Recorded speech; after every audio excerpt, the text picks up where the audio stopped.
So in the defense of Mrs. Wright, we see in the play on numerous occasions, especially by Mrs. Hale, who, in my opinion, would be the star witness that I would call to support this defense for Miss Wright, um, is that she lived in a very unhappy marriage.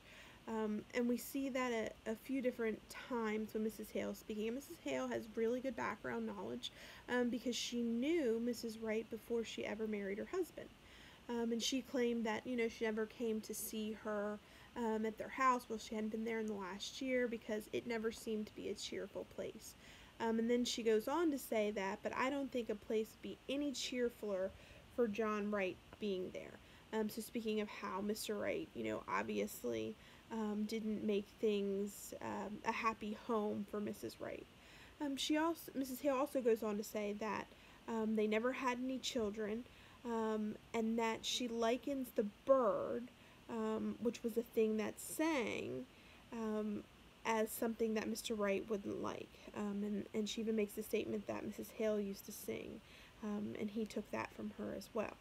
So if you look at all of these things, I really feel that it adds up to Mrs. Wright being a lonely woman. She, it says in the play that they had been together for 30 some years. So in a house with no children, it was down on a ravine away from everyone. She's with her miserable husband.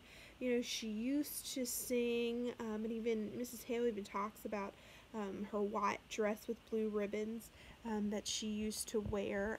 She's speaking of this to the other lady in the play.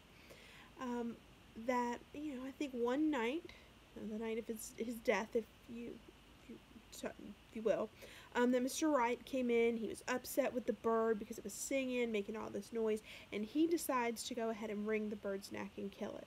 Mrs. Wright, of course, is extremely distraught and upset, maybe argues with him, and in that time period, women were not supposed to argue. They were to be seen and not heard.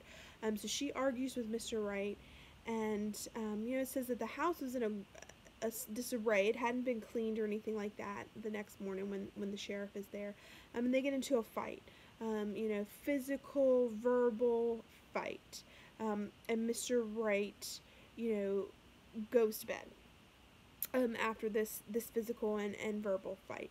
And you can even see that she kind of has a battered woman approach to her the next morning when Hale comes to tell and looking for Mr. Wright, and she tells him that he's dead.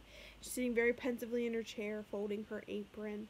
So anyway, that's why I would pick self-defense. She feared for her life. He had already murdered her bird. She had been stuck in this marriage for 30 years. She was worried of what he would do to her, or what society's perception of her would be should she choose to leave. So, yes, she did kill him, but it was out of defense, and she should not be charged for his murder. And as I said, Mrs. Hale would be kind of my star witness in this case because she knew Mrs. Hale before and how she acted. She's seen the marriage go on for 30 years and how she was treated and how, as she said, it was never a cheerful place. And she also knows as a woman herself how at that point in time weren't allowed to go against your husband. So Mrs. Wright probably was fearful for her life after her bird was killed. So that would be my defense. Not sure that that's the correct one. Self-defense is always a tough card to play, but in this case, I do feel that would be her best defense.